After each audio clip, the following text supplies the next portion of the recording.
Nie tak dawno w społeczności Minecrafta niezwykle popularnym wyzwaniem stał się speedrunning. Ludzie absolutnie prześcigali się w nowych trikach czy sposobach na jak najszybsze przejście tej gry. I kiedy typowy gracz przechodzi go w 1 do kilku godzin, najlepsi z najlepszych potrafią go przejść w mniej niż zaledwie 10 minut. Ale by tego dokonać, musieli poświęcić setki, jak nie tysiące godzin na przygotowania i treningi. Więc niektórzy, wiedząc, że nigdy nie zostaną najlepszymi z najlepszych, postanowili zostać najgorszymi z najgorszych. I tak oto narodził się piękny fenomen przechodzenia Minecrafta w jak najdłuższym możliwym czasie. W takich speedrunach, a może bardziej slow runach umrę na zawał serca. Musieliśmy, a jakże, przejść całego Minecrafta, tylko zamiast jak najszybciej musieliśmy zrobić to jak najwolniej. Powiecie, też mi filozofia. Odpalę Minecrafta, pogram sobie w niego kilka godzin, przejdę go i co? Będę najlepszy? No cóż, aktualnie najdłuższym speedrunem Minecrafta jest podejście trwające 338 godzin? Więc jeśli nie wiesz, co zrobić z 2 tygodniami swojego życia, tak możesz poświęcić je, by nagrać jak non-stop grasz w klocki, tylko po to, by otrzymać tytuł najlepszego z najgorszych na jakiejś wirtualnej liście. A następnie by ktoś na to spojrzał i powiedział: wow, ten gościu nie ma życia. Ale jak coś, to nie martwcie się. W międzyczasie gościu pił, jadł, spał, załatwiał się. Jedyne zasady to, by oczywiście nie oszukiwać oraz by nie wyłączać streama, nagrania, ani oczywiście gry w trakcie naszego podejścia. Ale a propos spowolnienia gier, zapewne wielu z was zdarzyło się raz czy dwa zabrodzić swoją płytę z grą. Czy to odciskami palców, okruszkami chipsów, kurzem, czy po prostu swoimi spoconymi gamerskimi łapami. Jak coś, to nie róbcie tak, bo zepsujecie se grę. Ale co jeśli w pewnym przypadku jest to zaleta? Ba, nawet kluczowy element speedrunu. Otóż speedrunnerska społeczność gry SpongeBob SquarePants Battle for Bikini Bottom przez lata eksperymentowała z różnymi trikami na jak najszybsze przejście tej gry. Odkryli oni na przykład, że edycja tej gry na Xboxa Classic działa najlepiej ze wszystkich edycji na inne konsole i pozwala zaoszczędzić ponad minutę czasu na ekranach ładowania. Co na pierwszy rzut oka może wydawać się dosyć krótkim okresem czasu, ale w speedrunach jest to naprawdę kamień milowy. Natomiast jednym z najważniejszych błędów, jakie odkryli, była możliwość przeniknięcia przez klatki na różnych poziomach, dzięki czemu mogliśmy pominąć kilka zadań czy etapów gry. Lag clip, bo tak został nazwany ten trik, polegał na tym, że gdy skoczymy podwójnym skokiem z góry na klatkę i to pod odpowiednim kątem, gdy już wylądujemy, gra dalej będzie myślała, że spadamy. Przez co, gdy odpowiednio szybko naciśniemy kilka razy menu pauzy i je wyłączymy, gra zwariuje wraz z mechaniką wykrywania kolizji z postacią, dzięki czemu będziemy mogli przedwcześnie prześlizgnąć się do środka klatki. Lecz na wspomnianym wcześniej Xboxie Classic trik ten był niesamowicie trudny i często zależał od łudu szczęścia. A w speedrunach nie ma miejsca na drugą próbę, bo liczy się każda sekunda. A działo się tak, bo w wielkim skrócie gra ta była zbyt dobrze zoptymalizowana. I tak oto speedrunnerzy dwoili się i troili nad tym, jak ułatwić sobie ten trik. Aż pewnego razu jeden z graczy podesłał swoje podejście, w którym to bez większych problemów wykonał ten trik ponad kilka razy. Wpierw sądzono, że autor oszukuje lub fizycznie zmodyfikował swoją konsolę, co jest oczywiście niedozwolone. Ale po krótkiej wymianie wiadomości tajemniczy gość zgodził się wysłać więcej dowodów na autentyczność swojego podejścia. Wszystko potwierdzało, że gościu nie oszukuje, ale co tak naprawdę powodowało, że w jego przypadku błąd z przenikaniem przez klatkę działał jak ta lala? Otóż okazało się, że jego płyta z grą jest niezwykle zabrudzona, a sam speedrunner przyznał, że jego znajomy polecił mu naprawdę nietuzinkowy sposób na czyszczenie płyty. Mianowicie polizanie jej powierzchni, a następnie wyczyszczenie jej poszewką od poduszki. Ale jak się okazało, to było to. Płyta tego nieświadomego gracza była tak zabrudzona, że konsola miała problem z odczytaniem zawartości na płycie, przez co błąd z przenikaniem przez klatkę działał jak ulał. Ale dobra, nie ingerujmy już zewnętrznie, przynajmniej w taki sposób w samą grę. Powiedzmy, co gdyby całe nasze nadzieje poświęcić czystemu szczęściu lub przypadkowi? I nie mówię tutaj o hazardzie. W pewnej grze logicznej o nazwie Clue wcielamy się w detektywa badającego sprawę tajemniczego morderstwa. W trakcie rozgrywki możemy na bazie przesłuchań, dowodów i ogólnie wnikliwego śledztwa wskazać rzekomego zabójcę, a także narzędzie oraz miejsce zbrodni. Albo mogliśmy mieć to w dupie i wybrać wszystko losowo, licząc na niesamowity łód szczęścia. I zgadnijcie, co zrobili speedrunnerzy. Miss Scarlet. Ale dobra, może zamiast na łudzie szczęścia oprzyjmy się na NPC-ach. Two Worlds to swoją drogą polski RPG, w którym to jak w typowej grze z tego gatunku, naszym celem jest pokonanie głównego antagonisty. Lecz to, co tą grę wyróżnia, to możliwość pokonania naczelnego bossa już na samym początku gry. Gandachor, bo tak się zwie, stoi sobie w wiosce, do której dosyć szybko można się dostać zaraz po uruchomieniu gry. Jeśli uda nam się go pokonać, ujrzymy ekran końcowy, tak jak gdybyśmy przeszli całą grę. Problem w tym, że gościu jest niesamowicie silny i praktycznie niemożliwy do pokonania na samym początku rozgrywki. Praktycznie, bo jeśli go zaatakujemy i szybko uciekniemy do wioski, tak Gandachor, atakując nas, zaatakuje również NPC-ów w pobliżu.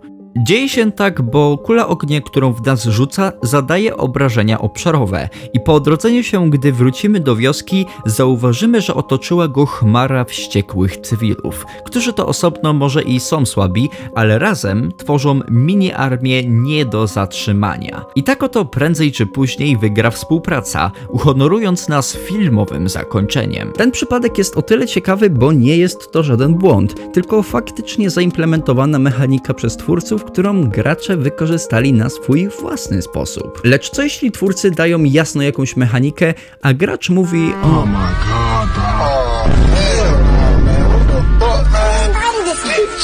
Zapowiecie na przejście gry Portal bez Portal Guna. Dla niewtajemniczonych, Portal to seria 2 gier, która w całości opiera się na przechodzeniu różnych łamigłówek w specjalnych pokojach za pomocą portali, które tworzymy naszym Portal Gunem. Ale gracze znaleźli sposób na przejście tej gry bez kluczowego aspektu rozgrywki, czy to bagując się przez ściany dostępnymi przedmiotami lub spawnując łódki? Otóż to, pośród naprawdę wielu dziwnych kategorii speedrunów do tej gry jak LSD% lub Minecraft %, możemy znaleźć Airboat %, czyli urozmaicenie zezwalające na spawnowanie przed nami airboatów, czyli takich łódek powietrznych z wielkim wiatrakiem z tyłu, a ich odpowiednie położenie pozwoli nam przecisnąć się przez miejsca, do których normalnie moglibyśmy się dostać tylko za pomocą Portal Guna.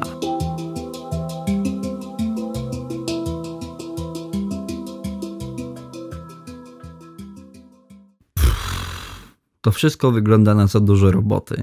Ja to bym sobie usiadł i poczekał, aż wszystko samo się zrobi.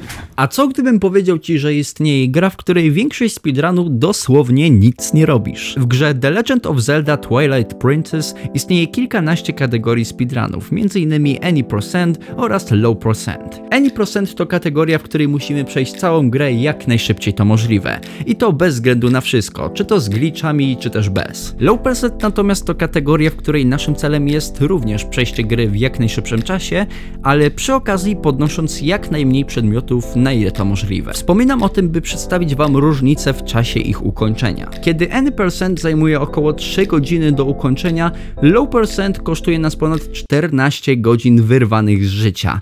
Lecz tak jak już wspomniałem, większość tego czasu siedzimy po prostu nic nie robiąc. Tak diametralna różnica wynika z tego, że aby ukończyć Low Percent z zebranymi maksymalnie 8 itemami, Link, czyli główny protagonista tej serii, w pewnym momencie musi się gapić na Rubin przez kurna 10 godzin. Dlaczego zapytacie? Otóż animacja Linka patrzącego się na klejnot nie zapętla się odpowiednio, bo brakuje jej ostatniej klatki do zatoczenia pełnego cyklu. Przez co animacja przeskakuje tą jedną klatkę, wskutek czego nasz bohater niezwykle wolno, ale jednak przesuwa się w tył. Jak wolno zapytacie? No cóż, 10 godzin nie wzięło się znikąd. Po tym procesie Link wbity w ścianę, bo gra ta w czasie animacji nie wykrywa kolizji postaci ze ścianą, porusza się, przeskakuje na niedostępny wcześniej etap i kontynuuje speedrun. Pewnie zapytacie, jak ktoś do jasnej cholery to odkrył? No cóż, powód jest śmiesznie prosty. Otóż jakiś gościu po prostu pozostawił w tym momencie odpaloną swoją grę, poszedł se, nie wiem, gdzieś do sklepu robić normalne rzeczy, po czym gdy wrócił, zauważył Linka wbitego w ścianę. Więc powód jest równie prozaiczny, co sam skutek.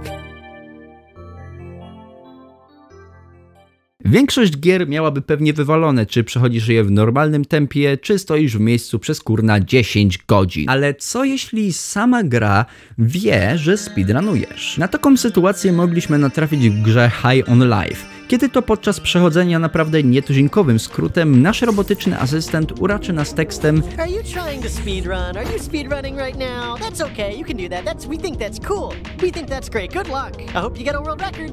Albo w kilku innych miejscach, kiedy pominiemy lub będziemy próbować pominąć jakieś istotne zadanie. Hey, I don't know what's behind that door, but you can't get in there yet. Maybe that's where Giblets is. I don't know. We have to scan a bunch of stuff first. So do that, and then maybe the door will open. Just letting you know. Ogólnie cała gra jest po prostu taka samoświadoma i ma naprawdę nietuzinkowy humor, który na przykład ja bardzo uwielbiam. Znudziły mi się te gry wideo. Pora się czegoś pouczyć. Ale co jeśli twój speedrun nie dotyczy w ogóle gier wideo? Co? Jak ty w ogóle... Co powiesz na speedrun Wikipedii? Bruh. Jak to ma w ogóle działać? Powiedzmy, że chcemy przejść z artykułu o Minecrafcie do dokumentacji o pewnym australijskim malarzu. Więc startując ze strony o klockowej grze, musimy w jak najszybszy sposób, operując tylko na linkach i przypisach na danej stronie, dotrzeć do wybranego artykułu. Wpierw może brzmieć to co najmniej dziwnie, ale uwierzcie mi, z dosłownie każdego artykułu da się przejść na dowolny inny. I mówię to ze 100% pewnością. No dobra, zobaczcie sami.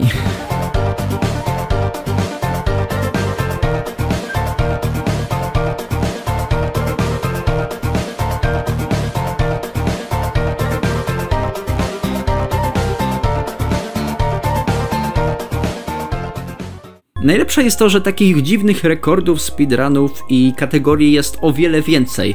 Na przykład znalazłem taki komentarz na Reddicie mówiący o kategorii FAC% w Outlastie, w której to musimy jak najszybciej dojść do momentu, w którym to jeden z NPC-ów mówi "There's more than one way to fuck a cat". Dosłownie FAC to skrót od fuck a cat.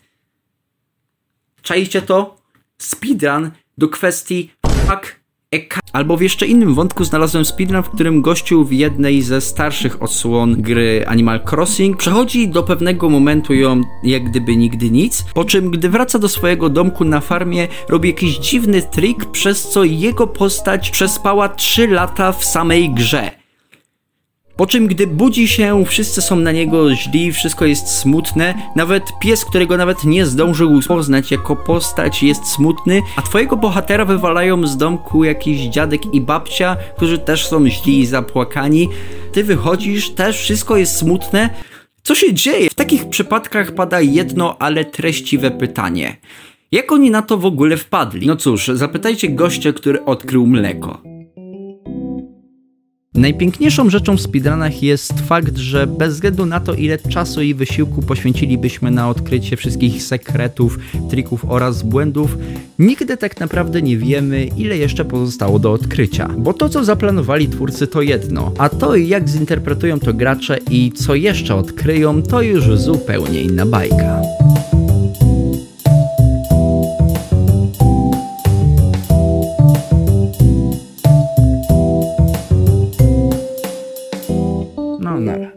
To chyba tyle.